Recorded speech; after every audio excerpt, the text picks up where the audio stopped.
Assalamualaikum warahmatullahi wabarakatuh. Bagaimana kabarnya teman-teman? Semoga sehat selalu dan dimudahkan segala urusannya ya. Amin ya rabbal alamin. Oke, teman-teman semua, pada kesempatan kali ini kita akan melanjutkan pembahasan kita mengenai matematika, bilangan dan aritmatika.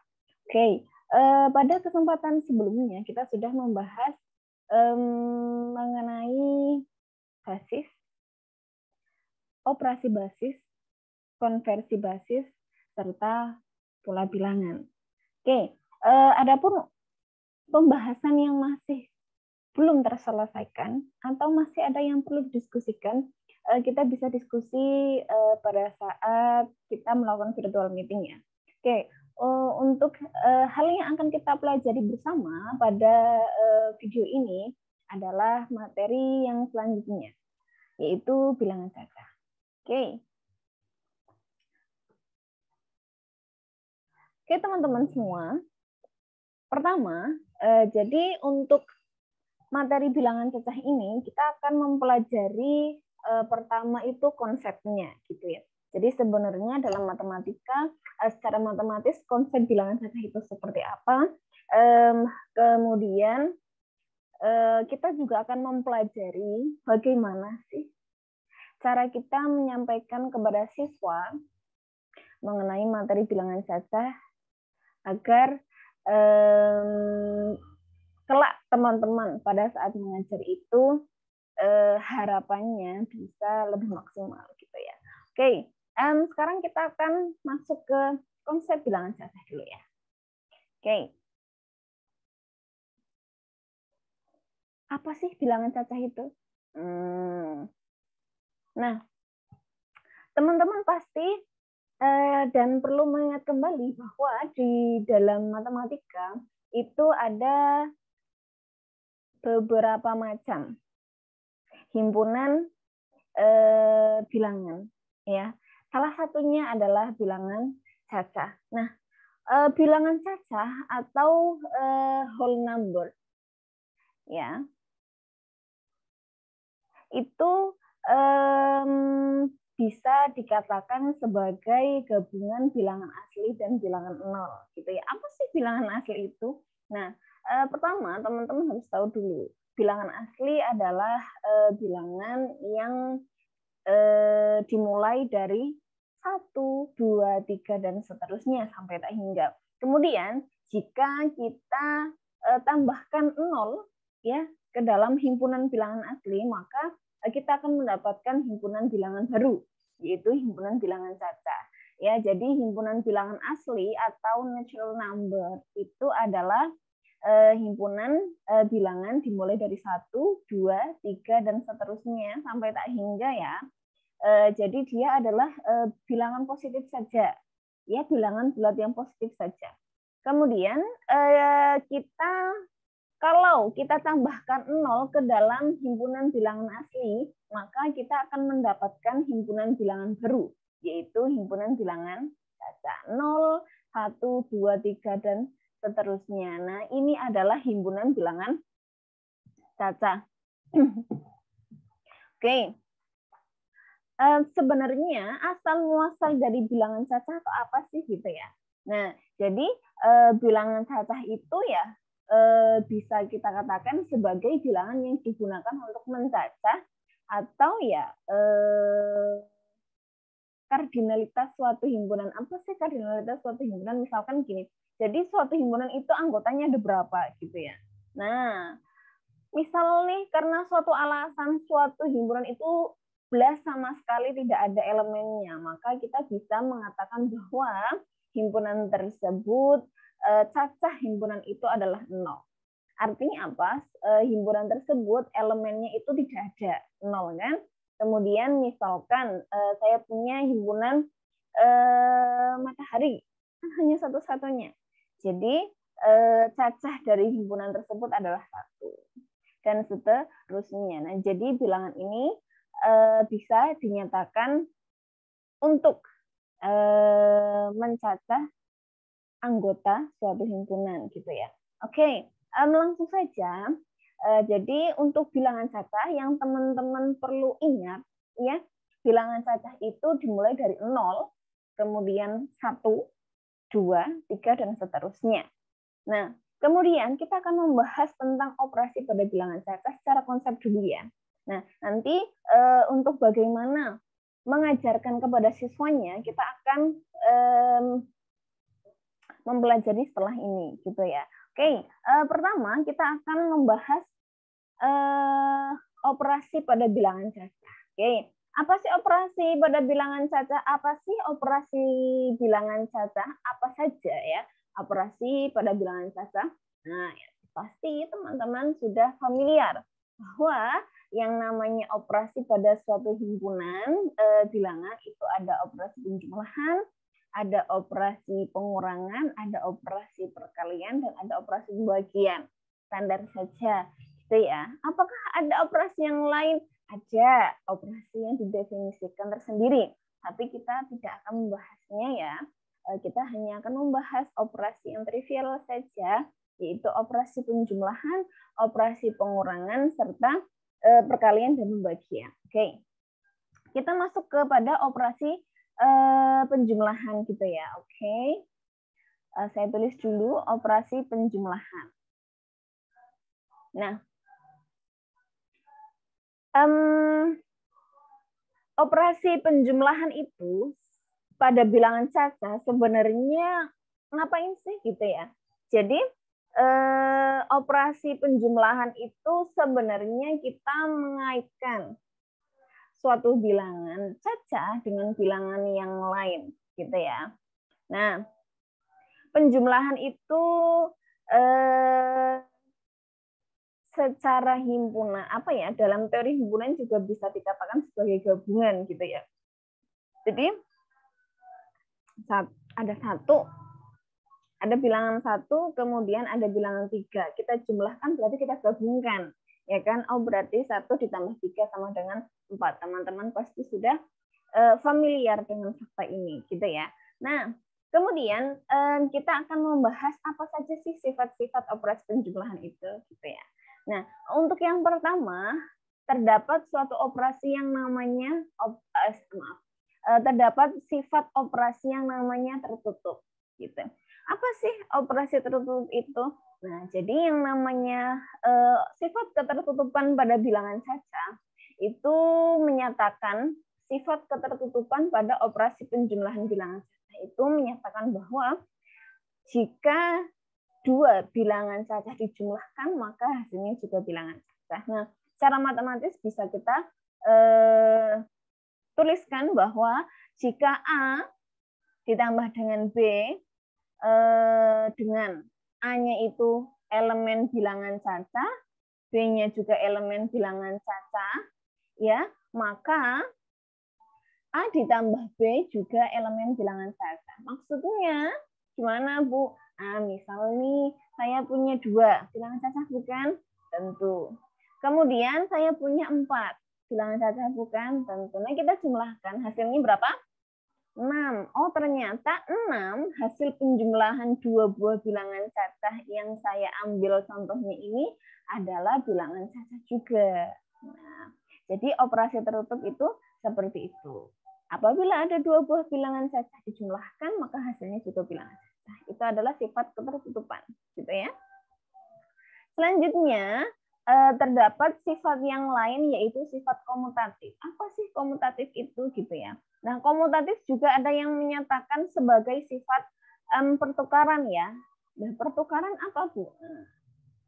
Nah, secara matematis itu kita bisa tuliskan sebagai misal nih A itu adalah bilangan cacah.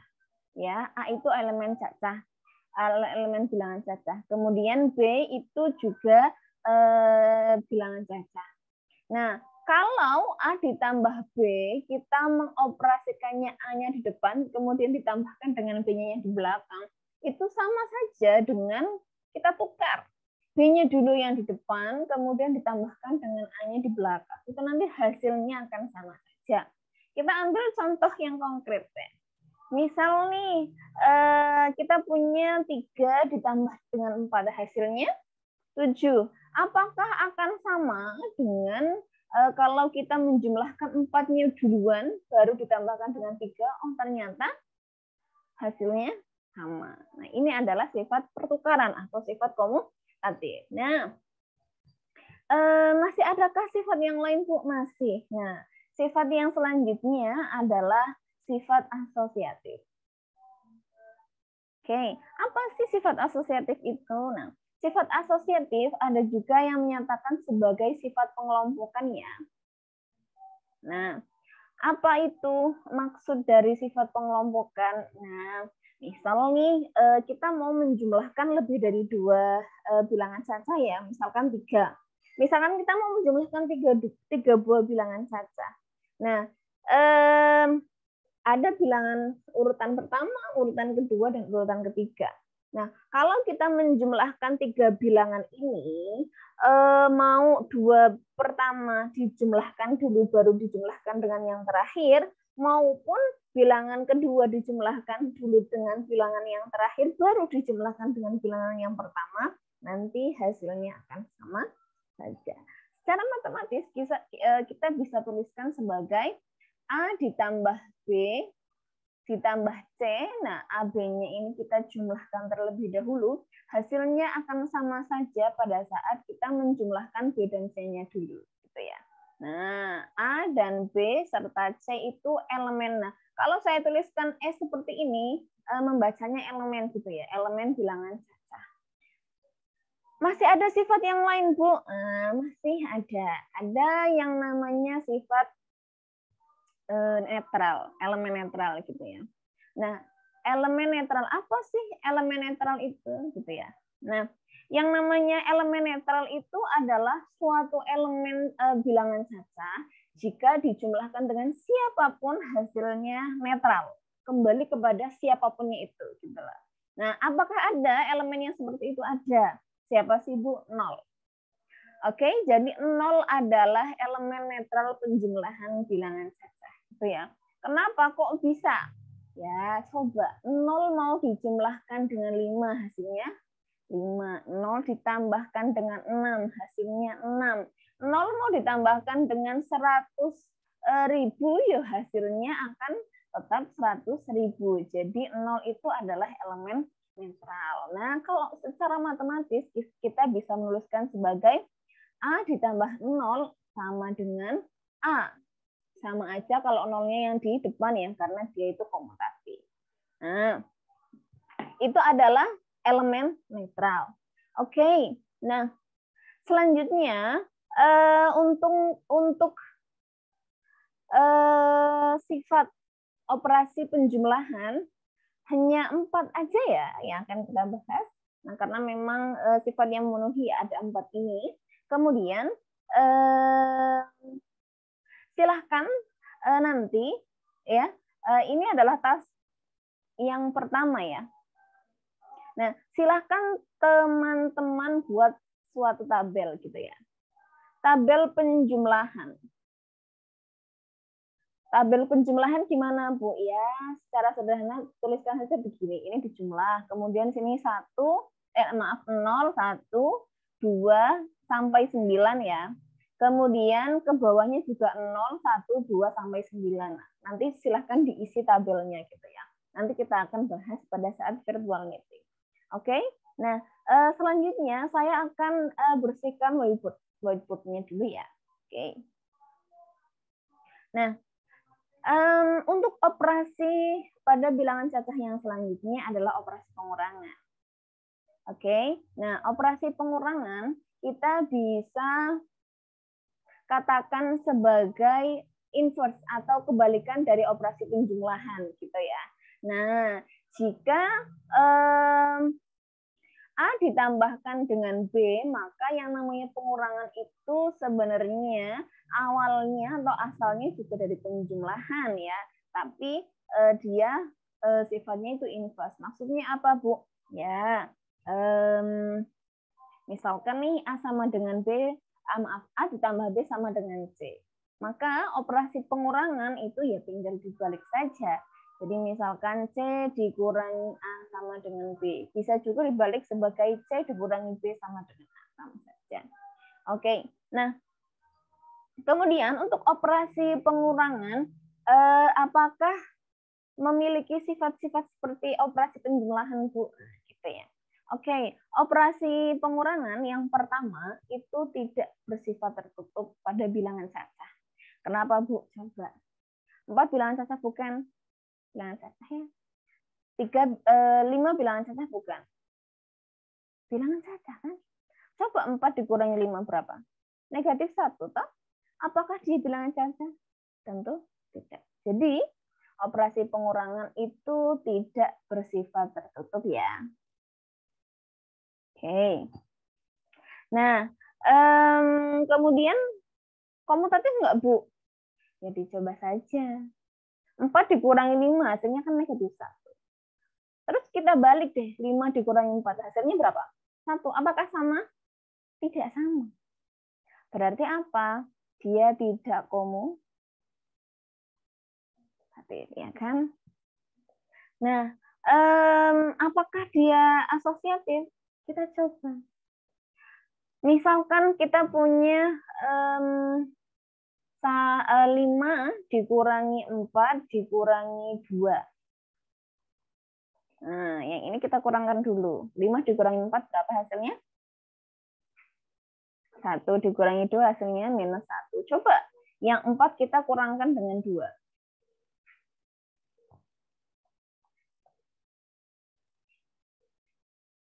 Ini nggak bisa ya asosiatif.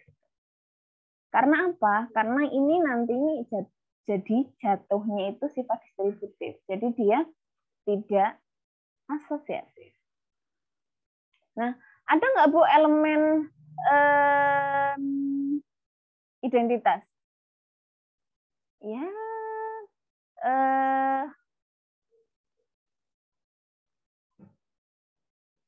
bisa dikatakan kalau bilangan cacah itu tidak memenuhi elemen identitas. Kenapa? Karena dia itu nggak komutatif, gitu ya. Ya kan? Nah, kemudian untuk operasi pengurangan, jadi dia tidak bersifat sama seperti penjumlahan ya, walaupun mereka berdua itu saling berkebalikan atau saling inverse gitu ya. Jadi untuk penjumlahan dia tertutup, komutatif, asosiatif, dan punya elemen netral, tapi kalau operasi pengurangan tidak. Nah, selanjutnya kita masuk ke operasi selanjutnya ya. Oke, ini saya clear. Oke, operasi selanjutnya itu adalah operasi perkalian. Nah, untuk operasi perkalian, sebenarnya kita bisa kenalkan ke siswa sebagai penjumlahan berulang, gitu ya. Nah, misal nih saya punya A kali B. Nah, berarti sebenarnya ini adalah penjumlahan B sebanyak A kali. B ditambah B ditambah B sebanyak A kali. Contoh realnya gimana? Nah, misal nih kita ada yang habis berobat. Nah, biasanya kan 3 kali sehari gitu ya. 3 kali sehari artinya apa? Kan obat itu dimakan pagi sekali, siang sekali, malam atau sore sekali kan gitu ya. Nah, berarti 1 kali, pagi sekali, siang sekali, malam sekali. Oh, berarti 3 kali sehari, 3 kali 1. Kan artinya seperti itu. Nah, jadi sebenarnya operasi perkalian itu adalah operasi penjumlahan berulang. Nah, sebanyak apa? Jadi penjumlahan yang berulang itu adalah bilangan yang dituliskan di belakang, dijumlahkan dengan dirinya sendiri sebanyak bilangan pengali yang ada di depan, gitu ya. Oke. Kemudian kita akan membahas juga sama ya seperti yang tadi, ada beberapa sifat yang berlaku pada operasi perkalian. Nah, yang pertama, sifat yang berlaku pada operasi perkalian adalah sifat ketertutupan. Sama. Jadi definisinya sama ya. Sifat tertutup itu pada operasi perkalian bilangan cacah, artinya jika dua buah bilangan cacah dikalikan, maka hasilnya juga bilangan cacah. Oke, kita bisa tuliskan sebagai A kali B itu juga elemen bilangan cacah, jika A-nya elemen bilangan cacah dan B-nya itu elemen bilangan cacah. Contoh konkret, 4 bilangan cacah dikalikan 3 bilangan cacah, bukan. Nah, berarti 4 kali 3, ya berarti 3 ditambahkan dengan 3 sebanyak 4 kali. Tambahkan 6, tambahkan 6, 6 tambah 6, hasilnya 12. 12 bilangan cacah, bukan? Bilangan cacah. Jadi, bilangan cacah, operasi perkalian pada bilangan cacah itu bersifat tertutup. Itu ya. Selanjutnya, sifat yang berlaku juga pada operasi perkalian adalah sifat komutatif. Nah, untuk artinya itu sama saja ya. Jadi, jika ada dua buah bilangan, kita kalikan, mau yang di depan yang mana itu sama aja. Misal, A kali B itu akan sama aja dengan B dikalikan dengan A, gitu ya. Jadi, misalkan teman-teman nanti mau mengajarkan 3 di 30 dikalikan dengan 3 misal. Kan banyak ya. 30 kali 3, 3-nya ditambahkan sebanyak 30 kali. Nah, ini bisa dengan 3 kali 30. Kan lebih simpel ya. 30 tambah 30 tambah 30. Nah, itu karena apa? Karena dia bersifat komutatif. Nah, selanjutnya, apakah dia asosiatif? Ya, benar. Jadi, sifat asosiatif juga berlaku pada operasi perkalian ya. Nah, asosiatif itu juga bisa kita nyatakan sebagai misalkan nih, kita punya 3 buah bilangan. Ada A, ada B, ada C. Kita mau kalikan nih. Nah, mau A kalikan dengan B dulu ataupun B dikalikan dengan C dulu, itu hasilnya akan sama saja. Nah, selanjutnya ada lagi sifat yang namanya identitas ya, identitas atau netralnya identitas.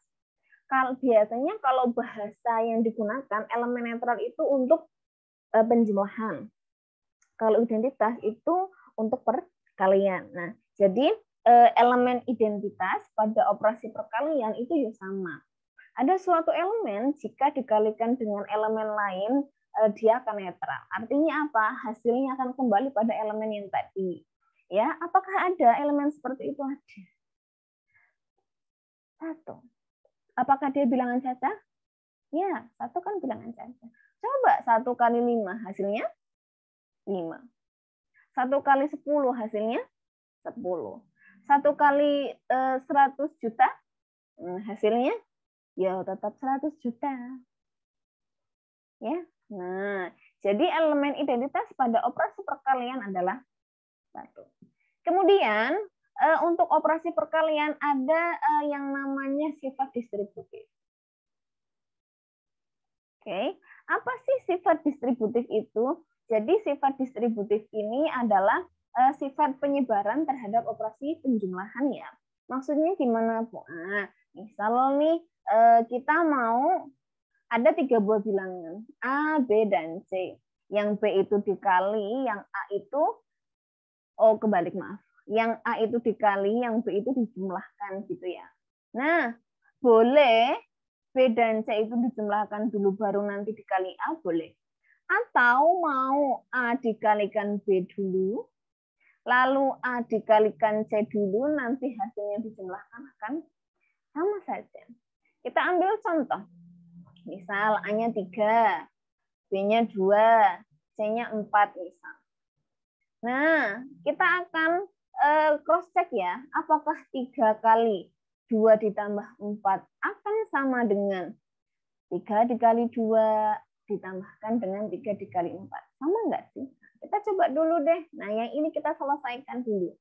Ingat, yang ini dalam kurung kita kerjakan dulu ya. 2 ditambah 4 berapa? 6 ya. 6 kita kalikan dengan 3. 3 kali 6 berapa? 18. Nah, baru coba kita kerjakan yang ruas kanan. Ya, 3 kali 2 hasilnya berapa? 6, ya kan? Nah, yang ini 6, terus yang ini 3 kali 4 hasilnya 12. Baru kita jumlahkan, oh hasilnya sama. Jadi operasi penjumlahan itu adalah operasi yang operasi perkalian itu bersifat distributif terhadap penjumlahan, gitu ya. Oke, untuk sifat operasi perkalian yang kita bahas ada 5 ini ya. Oke, selanjutnya kita akan masuk ke operasi selanjutnya ya. Oke, yang ini saya clear dulu. Nah, ada yang namanya kebalikan dari operasi perkalian, yaitu operasi pembagian. Nah, jika suatu bilangan cacah dibagi dengan bilangan cacah, itu maka hasilnya tidak selalu bilangan cacah ya. Jadi kalau penjumlahan itu kan kalau perkalian itu kan didefinisikan juga sebagai perkalian berulang gitu ya. Kalau pembagian gimana Bu? Ya berarti dia pembagian berulang. Contohnya 6 dibagi 3. Ya berarti apa? 6 dikurangin 3 dikurangin 3 sampai mendapatkan hasil 0 ya. Itu dikurangkannya berapa kali kan gitu. 6 dikurangi 3 berapa? Oh, 3. 3 dikurangi 3 berapa? 0. Oh, berarti 6 dikurangkan dengan 3 agar hasilnya 0 itu sebanyak berapa kali? Sebanyak 2 kali. Sehingga 6 dikurangi 6 dibagi 3 itu hasilnya 2. Ya. Nah, kemudian sifat-sifat operasi pembagian itu seperti apa aja, Bu? Seperti halnya operasi pengurangan yang merupakan kebalikan dari operasi penjumlahan, operasi pembagian juga tidak menganut salah satu sifat, gitu ya. Jadi operasi operasi pembagian dia tertutup juga tidak. Distributif juga tidak. Kemudian komutatif juga tidak. Asosiatif juga tidak. Jadi operasi pembagian itu tidak menganut sifat-sifat seperti operasi perkalian, walaupun mereka berdua itu adalah bisa dikatakan saling berkebalikan, gitu ya. Bu, emang benar kalau operasi pembagian itu tidak tertutup? Coba saja. Saya punya 3. Dibagi dengan 6. Hasilnya setengah. Apakah dia bilangan cacat? Oke. Mungkin untuk secara konsep matematis, bilangan cacat serta operasi dan sifat-sifat masing-masing operasi sudah selesai sampai di sini. Kita akan sambung di video selanjutnya adalah video pembelajarannya, gitu ya. Oke, untuk video yang pertama saya akhiri ya. Selamat belajar. Oh ya, tadi teks yang pertama silahkan dikerjakan. Kemudian untuk teks yang kedua itu tinggal kalian ganti dengan operasi perkalian. Ini operasi perkalian dari 0, 1, 2, dan seterusnya sampai 9. Untuk yang ke bawah juga 0, 1, sampai 9 operasinya perkalian. Silahkan tabelnya dilengkapi. Nanti kita akan bahas pada saat virtual meeting. Oke, terima kasih atas perhatian teman-teman. Semoga bermanfaat. Kurang lebihnya mohon maaf. Assalamualaikum warahmatullahi wabarakatuh.